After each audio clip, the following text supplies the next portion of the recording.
nimemsikia kwa sababu na yeye anajua anapendwa tena mja wake. Nimemsikia lakini naipenda sauti yake, nataka aombe tena, kwa hivyo namsikiliza, ataniomba tena huyo kama ni mpenzi wangu. Tumswaleni bwana mtume. Ataniomba tena.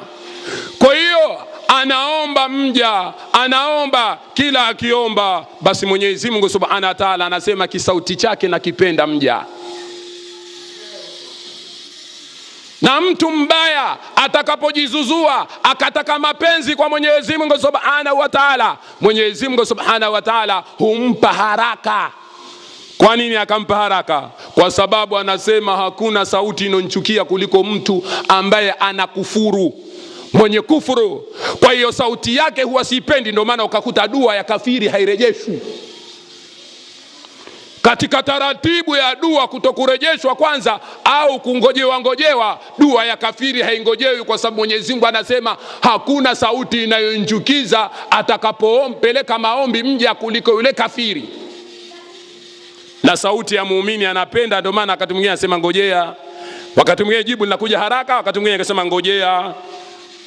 Nasikiliza kwanza kisauti cha mpenzi, mja mpenzi. Sasa na haya ndiyo mambo yanayotakiwa ndani ya mapenzi. Lazima kuwe na mambo ya mchezo wa mapenzi vile vile, yaani kati ya anopenda na anopendwa. Sasa ukiwa mke wewe unapenda peke yako, mume hakupendi, hapo ndo utakapoiona balaa. Ukila hushibi, sawa. Ukimsikia sauti tu unaanza laanatullahi huyo, laana anakuja, laanatullahi huyo, adui wa roho yangu, mtu adui huyu. Lakini kwa vile una mapenzi naye, ukishamuona tena unaanza kujizua, sijui hivi, yeye hata habari hana. Hebu nipishe mioko, hebu kwani si, hebu pumzika kidogo. Unaitafuta ndoa yenye mahaba lakini haipo. Hebu pumzika kidogo, hebu pumzika, si umechoka? Usishughulishe mimi. Usishughulishe. Abala. Mimi shughuli zangu chungu mzima. Mume wangu haifai. Unasema kwa mdomo mpaka unasema kwa viungo, Mnanifahamu Na hayo ndo maneno mazuri, sio mtu aseme kwa mdomo tu. Wewe sema na viungo wewe. Kwa sababu na viungo vinasema, na kuhakikisha kwamba viungo vinasema, Mwenyezi Mungu Subhanahu wa Ta'ala anasema kwamba viungo vinasema.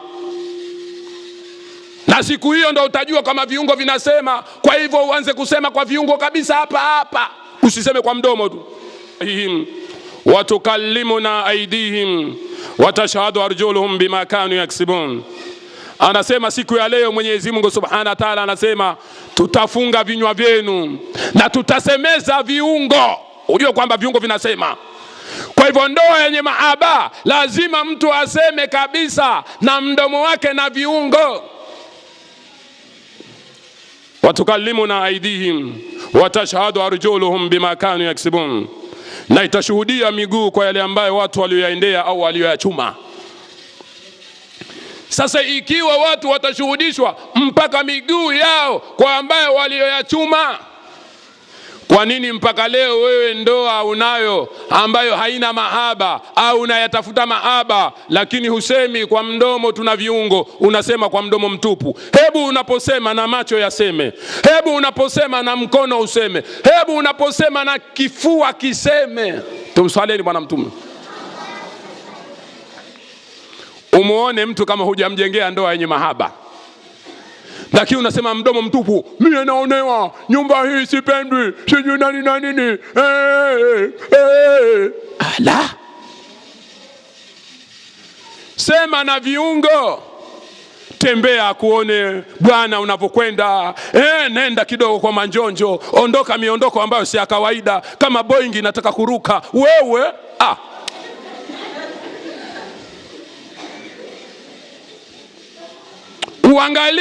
Uangalie ndoa yenye mahaba itakavyokuja. Lakini unataka kwenda kwa mganga wa kienyeji, mganga wa kienyeji anakuambia lete damu yako ya hedhi, unapeleka damu yako ya hedhi, anaiandikia Qur'ani, halafu anakuambia kamtilie mchuzi bwana, ndani ya mchuzi wake kamtilie, ndoa yenye mahaba itakuja. Subutu, haipatikani ndoa kama hivyo. Wanaume wangapi washawaroga wake zao kwa kuwekea tego? eti anatafuta ndoa yenye mahaba. Wangapi washawaekea tego? Mwanamke mpaka mume anakufa, mwanamke haoleki, anakatika hedhi kwa sababu alipewa tego na mumewe wa zamani. Wanaume kama hawa washirikina wanawapa mateso wanawake, na wanawake miili yao iko katika hali ya udhaifu kabisa. Mwanadamu yote ni dhaifu, Mwanadamu yote ni dhaifu, lakini wanawake wamezidi. Khuliqal insanu dhaifa, ameumbwa mwanadamu ni dhaifu, lakini wanawake wana udhaifu zaidi katika umbile lao. Na ndio maana wakawa mengi wamepunguziwa, majukumu mengi yako kwa wanaume. Huwezi ukamkuta mwanamke anabeba mizigo, hawawezi. Basi tu ndo maisha yetu ya leo haya, wanawake na maendeleo basi, na wala hawaendelei, wanazidi kuumia. Huwezi ukamkuta mwanamke anabeba mizigo, huwezi ukamkuta mwanamke anafanya kazi nzito, kwa sababu yeye anayo kazi nzito ambayo ina majukumu mazito. Na hiyo kazi hiyo basi tu si ya kutandika tu foronya na mito, hiyo kazi ya kuonana Bwana wakati wa usingizi na ndoto. Tumswaleni Bwana Mtume. Hizo ndizo habari. Na alafu wana kazi zao za ulezi, alee watoto na amlee mume. Au hamjui kama mume analelewa? Mume analelewa ati bwana. Lakini mmezoea baadhi yenu kazi kuchuchia watoto tu.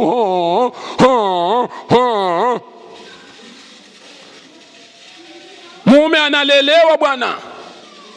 Lakini wapi? Na wengine wenye kulelewa wanajua kama analelewa kadiri atakavyochuchiwa. Maskini abwebwaye hutakiwa ajikaze. Bwana kashawekwa kwenye mgongo, anachuchiwa. Kila akichuchiwa, anamtafuna.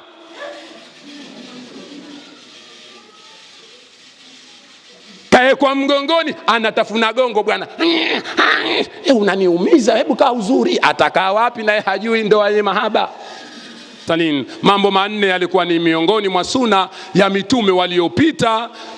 Basi hiyo ndio miongoni mwa masuna hiyo, na mitume wote walikuwa na mambo hayo manne.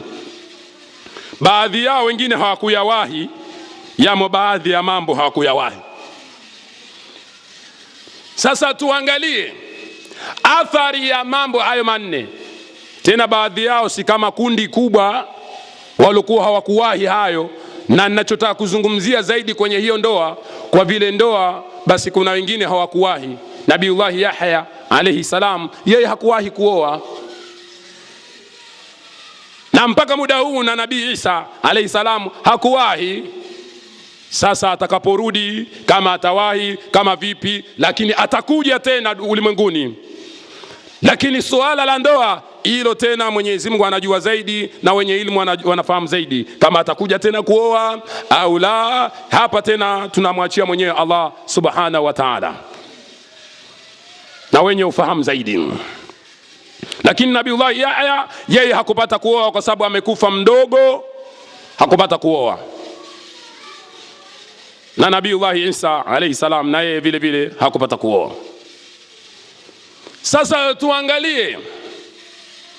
tuangalie mambo yanavyokwenda. Suala la kwanza, ndoa yenye mahaba lazima ndani na nje liweko suala zima linaloitwa haya.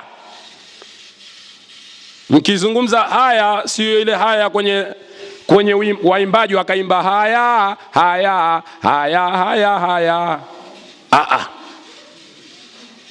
Mnapozungumza haya, kwa maana kuna heshima fulani ipatikane, na hiyo ni heshima ambayo ndani yake kuna kuwa ndio adabu iliyokuwemo kwenye dini. Alhayau ma'al iman, haya iko pamoja na imani. Mtume anasema tena, alhayau huwa dinu kullu, haya ndiyo dini yote. Imefasiriwa wakati mwingine kwamba ndiyo sehemu ya dini yote haya. Sasa ndani ya ndoa kuweko na swala zima la uoneaji wa haya, na kwanza mtu anatakiwa amuonee haya Mwenyezi Mungu Subhanahu wa Ta'ala. Sasa hapo itapatikana ndoa yenye mahaba na kumuonea haya Mwenyezi Mungu Subhanahu wa Ta'ala. Ina maana wakati wowote ijengeke sifa ya ihsani, wakati wowote ujue kwamba Mwenyezi Mungu yupo. Ile sifa ya ihsani inoingia pale, basi ile sifa ambayo inaingia na ndani yake masala mazima ya kuona haya. Nguzo za Uislamu 5, sawa. Nguzo za imani 6, sawa. Nguzo ya ihsani 1, tayari. Sasa hii nguzo ya ihsani mara nyingi sana unavyoiona hii, basi hii nguzo ya ihsani inakuja na swala zima la uoneaji. Mtu akawa anaona haya. Ukimwona mtu hana haya, basi ihsani hana. Ndio wakati mwingine maneno yenu nye hata kanga zenu zinaandikwa, huna hata haya, basi hata ihsani huna. Sasa ataipata wapi ihsani wakati haya hana? Anta'budu Allah ka'annaka tarah, ni kumwabudu Mwenyezi Mungu Subhanahu wa Ta'ala kama mfano unamuona. Fa in lam takun tarahu fa innahu yarak, na ikiwa kama humuoni basi Mwenyezi Mungu yeye anakuona. Hiyo ndo haya na ihsani inapatikana hivyo. Lazima ijengeke kwa mjengeko wa haya. Unajua kwamba hapa mimi Mungu ananiona, hapa Mungu ananiona, kwa hivyo nisifanye chochote, mimi Mungu ananiona. Sasa itizame ndoa kama haitokuwa na mahaba, ndoa itakuwa nzuri. Lakini kuna watu akijua kwamba mkewe hayupo, nyumba yake huwa danguro. Mkewe hayupo, kenda kwao kujifungua, kwa hivyo na yeye anajifungua. Sasa wapo wanaume wenye tabia hiyo, mkewe kenda jifungua kwao na yeye anajifungua nyumbani kwake. Anajifungua vipi? Hapo tena majirani watamkoma. Anokaa hivi hivi, akiregea kidogo twende, anasema hata akirudi nishawafagia. Anaona sifa zina, anaita ufagizi yeye. Hata akirudi mke wangu nishawafagia. Unarudi mtaani, pana vurugu, pana fujo, wewe unalea, kuna na mashambulizi mengine unayapata. Utabaki hiyo kazi yako kulea watoto, watu wanakula vitu.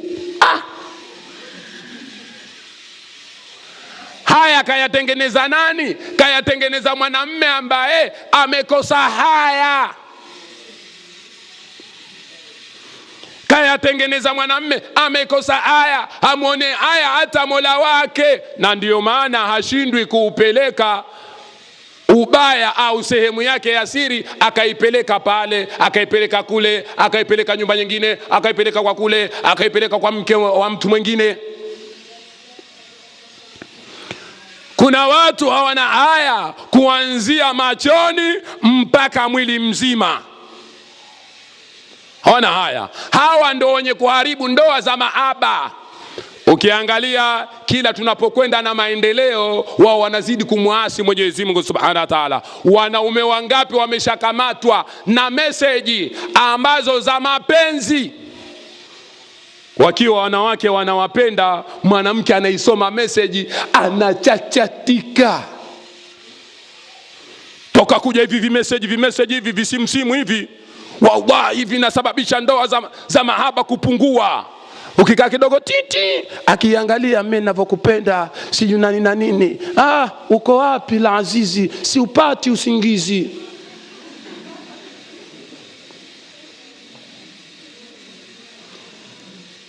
Mwanamke imekuwa na idoya simu ya mumewe kama paka na nyatia panya. Hivi anasema nikiipata ile. Sasa hapa pana ndoa yenye mapenzi hapa? Wanaume wangapi simu zao wanazificha? Ikipigwa simu kama kaisahau, yeye yuko chooni, simu kaisahau chumbani kwa mke, na anajua mke yumo ndani. Basi ikipiga aisikie chooni, wallahi anatoka uchi. Simu yangu hiyo. Mume wangu tena ndo unakuja hivyo, hata hujajikosha vizuri ala hujavaa nguo. Nipe simu yangu, nipe mwenyewe, nipe.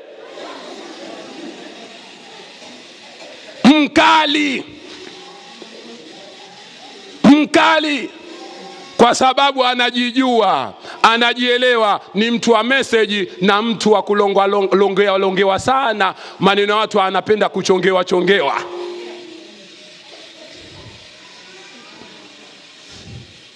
Imekuhusu nini? Hiyo simu ya kazini hiyo. Sasa kama ya kazini, kwani si vibaya ati kupokea mkeo? Nasema alo, mie mkeo, mnasemaje? Kama kuna maagizo yote leteni, mume wangu yuko chooni. Lakini alije simu ya kazini hiyo. Simu ya kazini, simu ya kuzini. Sio simu ya kazini. Hiyo ni simu ya kuzini. Je, wanaume wangapi washaharibu mahaba? Wanawake wanawapenda waume zao. Waume kazi yao kufanya mambo kama hayo. Itapatikana wapi ndoa yenye mahaba? Hata ukenda hospitalini wanawake wengi wanalazwa kwa mengi, nyinyi hamjui. Wodi za wanawake unakuta wanawake wengi. Wanaume sana tukilazwa hatulazwi kwa mapenzi, kwa sababu watu mapuuza si tukilazwa tunalazwa kwa ajali, labda katika mguu mtu kaanguka na Honda. Lakini wala umsikii daktari akasema huyu na wasiwasi, ana pressure, pengine kapata mshtuko huyu. Jana dume likipata mshtuko limeibiwa pesa.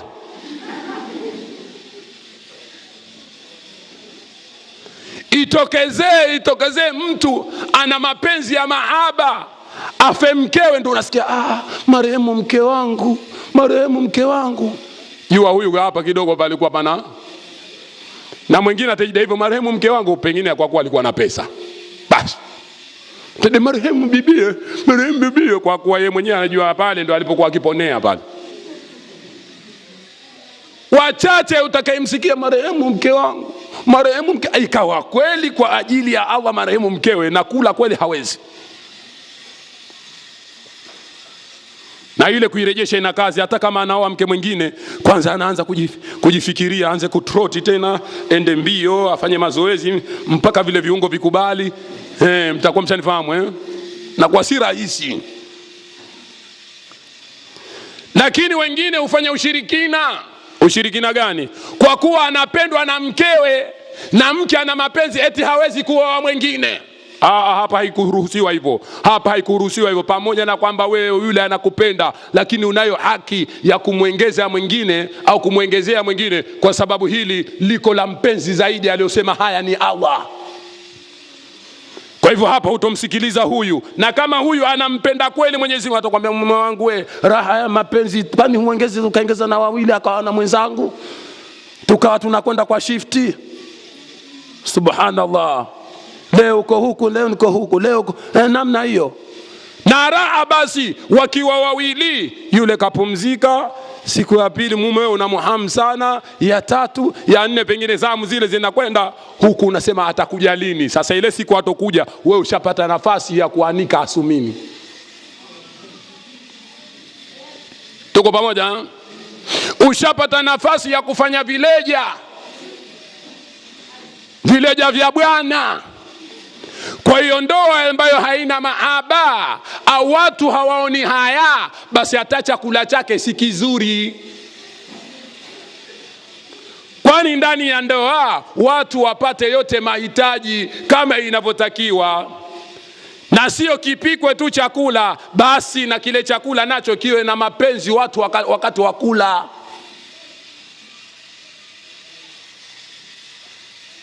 Tuko pamoja? Ya Adam, skun anta wa zawjuka aljanna.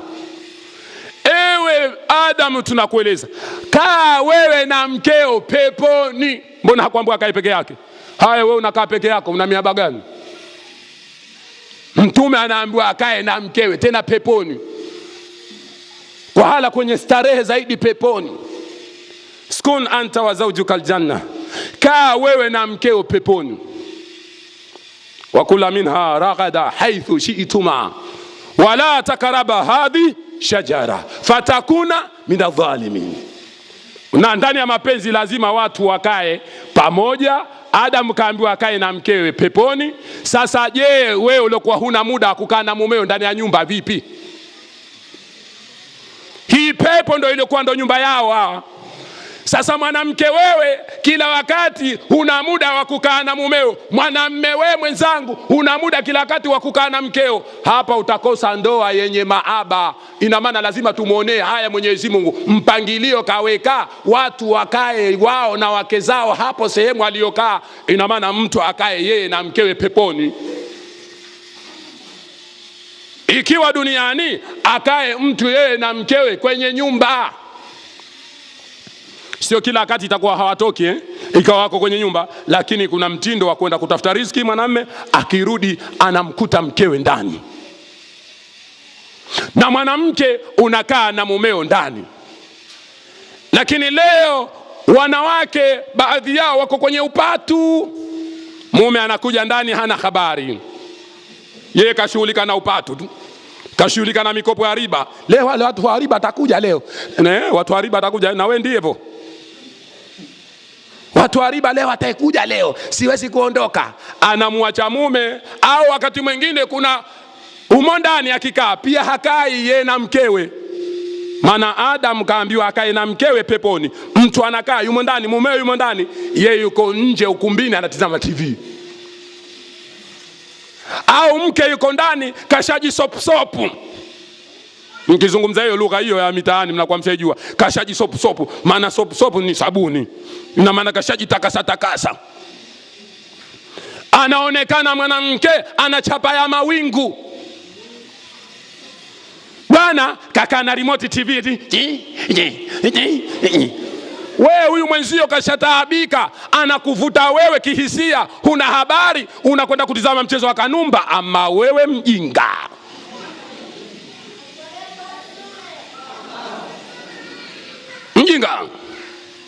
Iwaje ufanyayo? Anakuvuta. Wanawake mnao mvuto wenu na bila lazima kidogo vyombo ni vizungumze kwa sababu na sisi tunokaa nao wanawake na tunafanyiwa. Ala,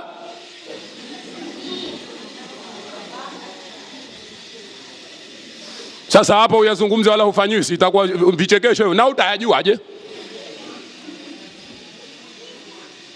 Mtu kashafanya chapa ya mawingu, yale anomzuzua nje mwanamme kashaletewa ndani, hataki aka.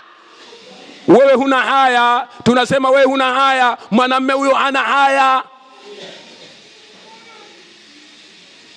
Nikisema chapa ya mawingu mengine unaona meupe yale, mengine blue. Sasa namna hiyo, kifuani unaweza kukuta mweupe mwanamke kashajitia vitu vyeupe poda. Ndo maana yake. Na unyonge wake mtu wala hajajitia chokaa, anajitia poda japo ya shilingi 200.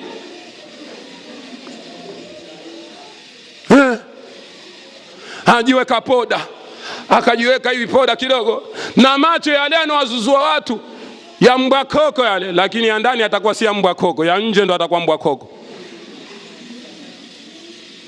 Macho ya mahaba yanaingizwa humu, virangi vya bulubulu, vya kijani, na akiona mtu kavaa nguo nyekundu na humu vinatoa vyekundu. Wow. Namna hiyo vitu. Na macho haya yanawekwa mafuta kidogo haya. Yakiwekwa mafuta anakuwa kama mtu anotoka analia. Basi pia humuone huruma we. Matata kweli we mwanamume, huna haya we. Allahumma salli. Huna haya mwanamume we. Mwanamke anatoka macho kama kafiliwa. We basi hata habari huna.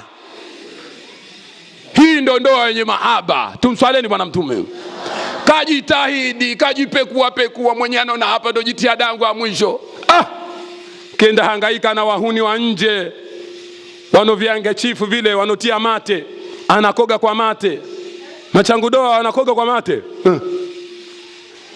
Anajisugua. Nimeshuhudia mwenyewe hiyo. Nilikuweko kipindi kimoja, nilitembelea maeneo ya Masasi. Niko stendi ya basi asubuhi. Na mkuta changu doa akatoka, alipotoka akatafuta handkerchief, akaichukua ile, akaanza anakoga. Halafu ana kichupa chake cha mafuta mazuri. Nikasema khabithi mmoja we. Unataka ukamnyang'anye nani sasa alokuwa akili zake kama zako? Na kwa bahati nilifatana na mke wangu, kaambia mke wangu, namuona mtu, angalia hali hii ndo hali. Sasa mambo kama haya mtu anafanywa ndani, hamuonei haya Mwenyezi Mungu wala hawaonei haya waumini walioamini. Bwana, ushafanywa vile kwa mahaba, mwanamume mwenzangu, umefanyiwa, unatoka unakwenda kukaa maskani we. Jitihada hii mwanamke kashaifanya, unakwenda kaa maskani. Lazima tumwonee haya Mwenyezi Mungu. Mwanamke ametafuta mapambo ya halali, hakujichuna, akatia nywele madawa, katafuta mapambo yake ya halali. Maana wengine wanasema kumtilia nywele dawa mume, kwani vibaya vizuri, inafaa haifai? Kuna masala mengine ina maana lazima mtu aridhike na hali. Unaweza ukazichana zile nywele kwa mafuta yenye kupendeza, si lazima uzitie madawa, kwa sababu utatafuta athari baadaye, uje uchukize, uwe kama kinyonyoke, halafu useme mume kakukimbia. Utakuja kuwa kinyonyoke, halafu utatafuta madhara mengine, uwe na matatizo ya ubongo. Yale madawa si maskhara. Halafu shurti zake kubwa, utambua lala nazo usizitie maji. Lala nazo usizitie maji mpaka siku ya pili. Wewe utafanya vipi mambo yako wewe? Inabidi wakati mwingine unataka haki zako, mtu mapambo gani? Leo tabitu stahimili kwa sababu na nywele zangu huku nazitengeneza, kwa hivyo leo kwa mkubwa lala hivyo hivyo. Ala,